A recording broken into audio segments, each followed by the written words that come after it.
Assalamualaikum warahmatullahi wabarakatuh. Saya Noviana Ekawati Hasibuan dengan NIM 11920724539 dari kelas Ilmu Hukum G semester 6 Fakultas Syariah dan Hukum Universitas Islam Negeri Sultan Syarif Kasim Riau.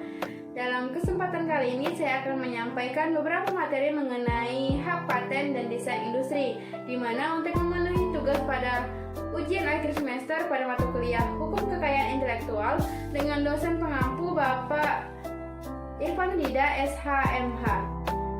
Baik, untuk yang pertama yaitu materi mengenai paten, di mana pengertian paten yaitu istilah yang dipakai dalam peraturan hukum Indonesia adalah berasal dari Belanda yaitu octrooi, di mana octrooi berasal dari bahasa Latin yaitu kata auctor atau authorizze yang artinya dibuka. Maksudnya yaitu bahwa suatu penemuan mendapatkan paten menjadi terbuka dan untuk diketahui oleh umum. Paten adalah hak eksklusif yang diberikan oleh negara kepada inventor atas hasil invensinya di bidang teknologi untuk jangka waktu tertentu melaksanakan sendiri invensi tersebut atau memberikan persetujuan kepada pihak lain untuk melaksanakannya. Ini ada persyaratan paten pada pasal 3 ayat 1 Undang-Undang Nomor 13 Tahun 2006 tentang paten. Paten sebagaimana dimaksud dalam pasal 2 huruf A didirikan untuk invensi yang baru, mengandung langkah-langkah inventif dan dapat diterapkan dalam industri. Pada pasal 2, paten sederhana sebagai dimaksud dalam pasal 2 huruf B diberikan untuk invensi baru, pengembangan dari produk atau proses yang telah ada dan dapat diterapkan dalam industri. Yang pertama, persyaratan substantif pertama yaitu suatu penemuan dapat diberikan paten apabila merupakan hasil penemuan baru dalam bidang teknologi. Dengan kata lain harus merupakan hal yang baru atau new. Penemuan itu merupakan penemuan baru yang memiliki kebaruan atau novelty. Syarat kebaruan atau novelty itu merupakan syarat mutlak. Yang kedua, ada persyaratan substantif. Yang kedua adalah persyaratan langkah inventif atau inventive step, yaitu suatu penemuan dikatakan mengandung langkah inventif jika penemuan tersebut bagi seseorang yang mempunyai keahlian tertentu di bidang teknik merupakan hal yang tidak dapat diduga sebelumnya. Persyaratan terakhir adalah dapat diterapkan dalam industri. Suatu penemuan agar layak diberi paten harus dapat diterapkan dengan tujuan-tujuan praktis, artinya penemuan tidak dapat bersifat teoritis semata-mata, melainkan harus dapat dilaksanakan dalam praktek. Kemudian, sistem perlindungan proses permohonan, pendaftaran dan pemeriksaan paten. Perlindungan hukum atas paten diperoleh melalui sistem yang pertama, pendaftaran, yaitu hal ini dianut sistem konotatif atau juga dikenal dengan sebutan first to file system. Menurut sistem konstitutif, hak paten diberikan atas dasar pendaftaran, yaitu pendaftaran dengan melalui tahapan permohonan atau inventor dan pemeriksaan oleh Direktorat Jenderal Haki. Dalam sistem ini titik beratnya adalah pada proses pendaftaran melalui tahap permohonan dan pemeriksaan. Yang kedua, pengajuan pendaftaran paten harus memenuhi persyaratan-persyaratan yang telah ditentukan, yaitu persyaratan formal atau administratif dan substantif yang nantinya juga melahirkan dua tahap pemeriksaan, yaitu pemeriksaan formal atau administrasi dan pemeriksaan substantif. Persyaratan formal mencakup kelengkapan dalam bidang administratif dan fisik seperti tanggal, bulan, tahun, surat permintaan paten, nama lengkap dan kewarganegaraan dari si penemu atau inventor, alamat lengkap, judul penemuan, klaim yang mengandung dalam penemuan, deskripsi tertulis tentang penemuan, gambar serta abstraksi mengenai penemuan. Pemeriksaan kedua yaitu mengenai substantif yang mencakup pemeriksaan terhadap kebaruan suatu penemuan, ada atau tidaknya langkah inventif, serta dapat tidaknya penemuan tersebut diterapkan dalam industri. Selanjutnya ada karakter pengalihan paten. Hak paten sebagaimana halnya kelompok hak kekayaan intelektual lainnya dapat beralih dan dapat dialihkan baik seluruh maupun sebagian, yaitu melalui proses warisan, hibah, wasiat maupun dengan cara perjanjian atau dengan cara yang dibenarkan oleh undang-undang. Kemudian lisensi paten. Menurut pasal 1 angka 13 Undang-Undang Paten, lisensi adalah izin yang diberikan oleh pemegang paten kepada pihak lain berdasarkan perjanjian pemberian hak untuk menikmati manfaat ekonomi dari suatu paten yang diberikan perlindungan jangka waktu dan syarat tertentu. Pada prinsipnya sesuai dengan ketentuan pasal 16 Undang-Undang Paten, pemegang paten memiliki hak eksklusif untuk melaksanakan paten yang dimilikinya dan melarang hak pihak lain yang yang tanpa persetujuannya. Yang pertama, dalam hal paten produk, yaitu membuat, menggunakan, menjual, mengimpor, menyewakan, menyerahkan, atau menyediakan untuk dijual atau disewakan atau diserahkan produk yang diberi paten. Yang kedua, dalam hal paten proses, yaitu menggunakan proses produksi yang diberi paten untuk membuat barang atau tindakan lainnya yang sebagaimana dimaksud dalam huruf A. Dalam paten, selain diatur mengenai lisensi pada umumnya, yaitu lisensi sukarela sebagaimana diatur dalam pasal 69 sampai pasal 73 Undang-Undang Paten, juga diatur mengenai lisensi wajib.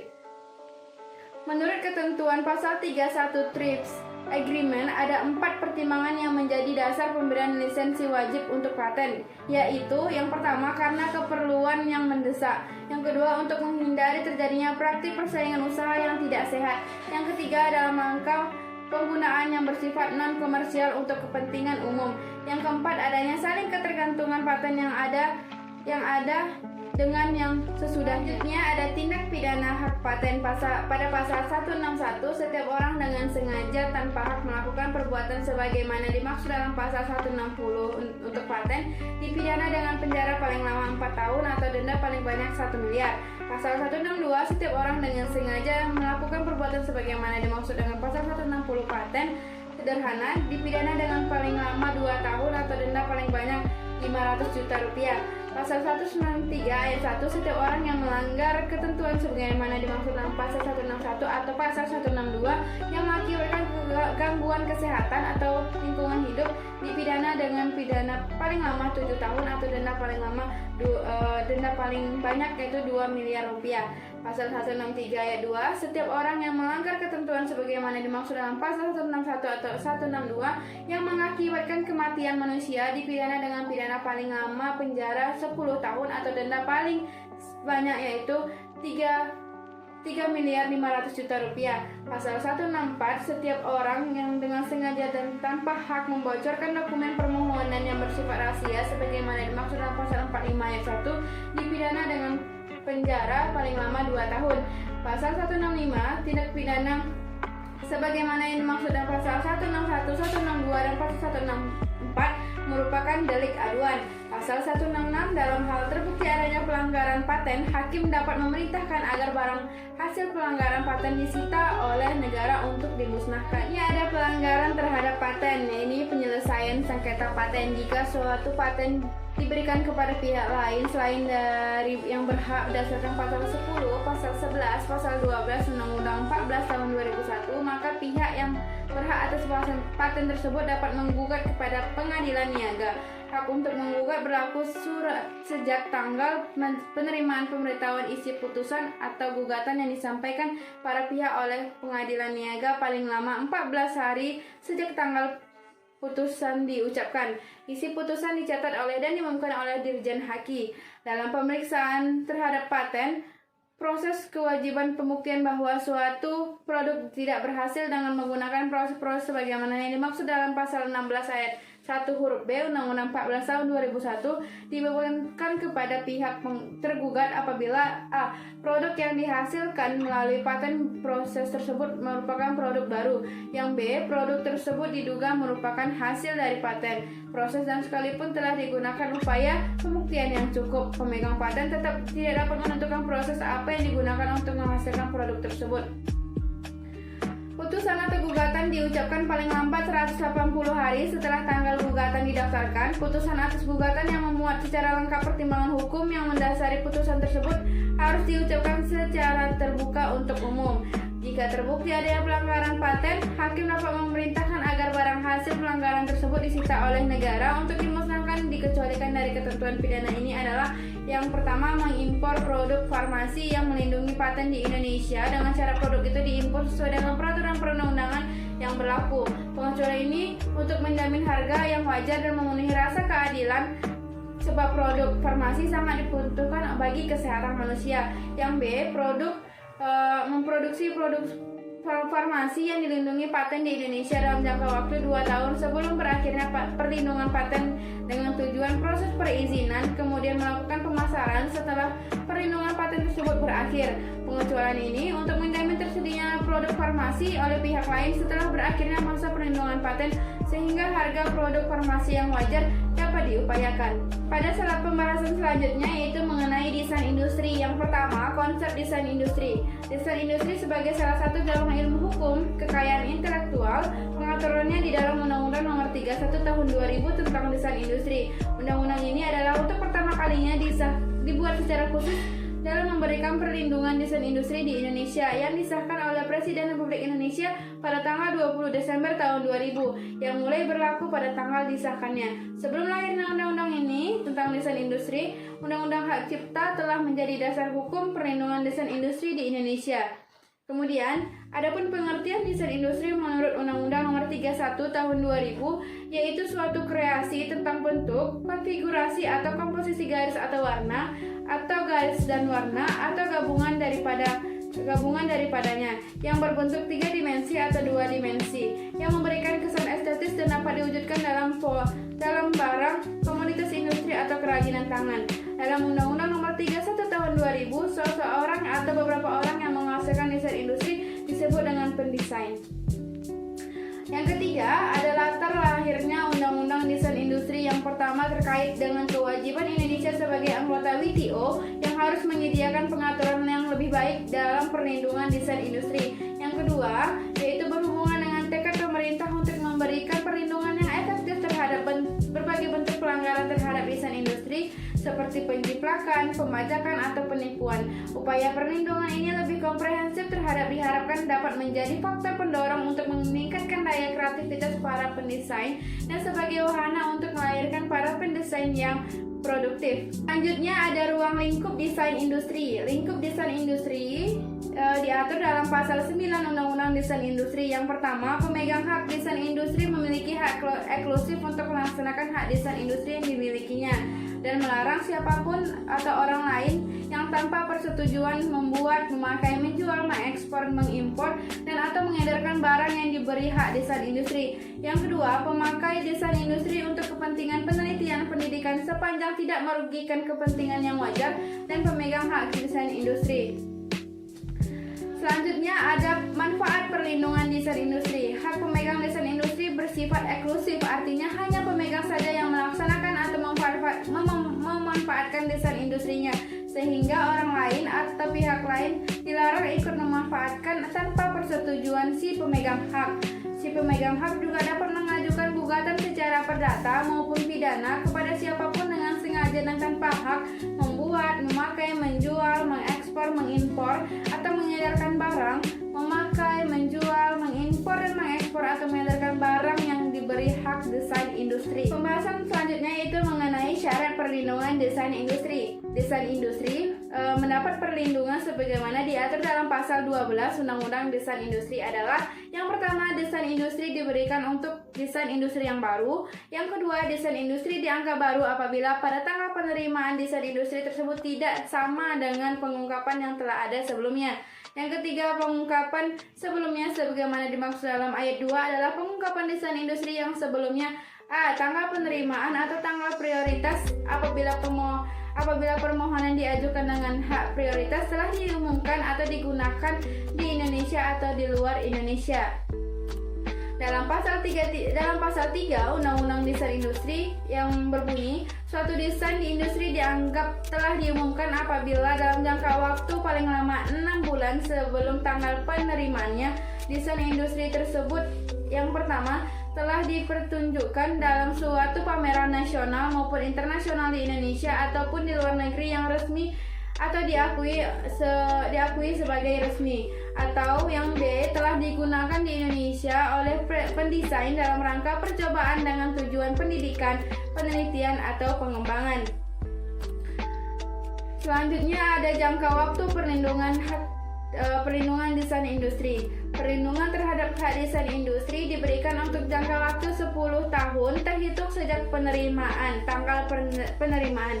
Hak desain industri ini tidak dapat diberikan apabila desain industri tersebut bertentangan dengan peraturan perundang-undangan yang berlaku, ketertiban umum, agama, ataupun kesusilaan. Undang-Undang Desain Industri Pasal 5 menyebutkan bahwa 1. Perlindungan terhadap hak desain industri diberikan dalam jangka waktu 10 tahun terhitung sejak tanggal penerimaan. Yang kedua, tanggal mulai berlakunya jangka waktu perlindungan sebagaimana dimaksud dalam ayat 1 dicatat daftar umum desain industri dan diumumkan dalam berita resmi desain industri, yaitu pendaftaran desain industri. Sistem pendaftaran yang diatur oleh Undang-Undang Nomor 31 Tahun 2000 tentang Desain Industri adalah bersifat konstitutif. Hal tersebut diatur secara tegas dalam pasal 12 Undang-Undang Nomor 31 Tahun 2000 tentang Desain Industri yang berbunyi bahwa pihak untuk pertama kali mengajukan permohonan dianggap sebagai pemegang hak desain industri kecuali jika terbukti sebaliknya. Selanjutnya, syarat permohonan pendaftaran desain industri. Syarat formal yang biasa dikenakan kepada pemohon pendaftaran desain industri diantaranya yang pertama, pemohon diwajibkan membuat pernyataan secara tertulis guna permintaan pendaftaran tersebut. Surat permintaan dengan mencantumkan nama jelas, domisili, alamat perusahaan, identitas barang yang didesain, dan penggunaannya.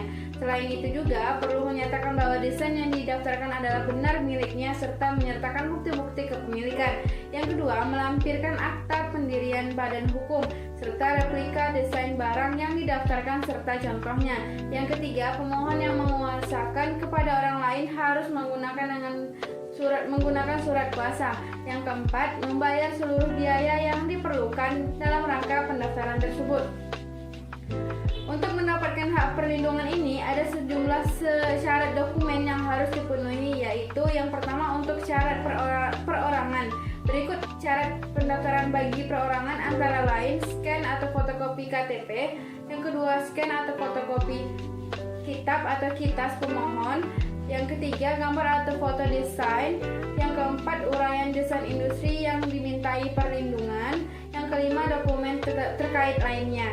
Dan yang kedua, untuk syarat untuk badan usaha, diantaranya akta pendirian badan usaha, scan atau fotokopi NPWP, yang ketiga scan atau fotokopi KTP direktur utama, yang keempat scan atau fotokopi pendesain, yang kelima surat kuasa perusahaan dari direktur utama, yang keenam itu gambar atau foto desain, yang ketujuh uraian desain industri mengenai desain yang dimintai perlindungan serta dokumen terkait lainnya.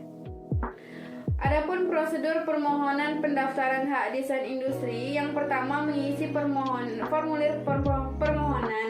Ada beberapa poin yang harus diisi di dalam formulir tersebut, yaitu waktu pembuatan surat pemohon, berisi tanggal, bulan, dan tahun, identitas pemohon serta nama dengan alamat lengkap kuasa jika pemohon diajukan melalui kuasa. Yang kedua, surat permohonan yang telah ditandatangani. Setelah mengisi formulir permohonan kemudian ditandatangani oleh pemohon dengan melampirkan gambar atau foto uraian dari desain industri yang dimohonkan dan di surat pernyataan kepemilikan desain industri. Yang ketiga, bila permohonan diajukan secara bersama-sama oleh lebih dari satu pemohon, permohonan tersebut dapat ditandatangani oleh salah satu pemohon, lengkap dengan melampirkan persetujuan tertulis dari pemohon lain. Yang keempat, jika permohonan diajukan oleh bukan pendesain, harus dilampirkan pernyataan lengkap dengan bukti kuat bahwa pemohon berhak atas desain industri yang diajukan pendaftarannya. Yang kelima, membayar biaya administrasi. Yang keenam, yaitu menunggu pemeriksaan dalam jangka waktu 30 hari setelah semua proses administrasi. Jika ada kekurangan, akan diminta untuk melengkapi kekurangan tersebut paling lambat 3 bulan. Selanjutnya, tindak pidana desain industri. Tindak pidana desain industri dirumuskan dalam satu pasal, yakni pasal 54 Undang-Undang Nomor Lex Krimen Vol 6 Nomor 5 Juli 2017 R 117 Undang-Undang Nomor 31 Tahun 2000 tentang Desain Industri. Kemudian, penegakan hukum terhadap desain industri berdasarkan Undang-Undang Nomor 31 Tahun 2000 tentang Desain Industri, bahwa mekanisme penyelesaian sengketa industri dapat selesaikan melalui dua jalur, yakni jalur litigasi dan jalur non-litigasi. Yang pertama, penyelesaian desain industri melalui gugatan perdata. Pada proses penyelesaian sengketa, pihak yang dirugikan dapat meminta hakim pengadilan niaga untuk menerbitkan surat penetapan sementara sebagaimana diatur dalam pasal 49 Undang-Undang Nomor 31 Tahun 2000 tentang desain industri yang meliputi pencegahan masuknya produk yang berkaitan dengan pelanggaran hak desain industri dan menyimpan bukti yang berkaitan dengan pelanggaran hak desain industri. Yang kedua, penyelesaian desain industri melalui pidana. Dalam bab 11 Undang-Undang Nomor 31 Tahun 2000 mencantumkan ketentuan pidana bagi pihak yang telah melakukan pelanggaran hak desain industri. Nah, itulah tadi penyampaian materi mengenai paten dan juga desain industri. Apabila terdapat kesalahan dan kekurangan dalam penyampaian, saya mohon maaf. Ila liqa ma'assalam, wabillahi taufiq wal hidayah. Wassalamualaikum warahmatullahi wabarakatuh.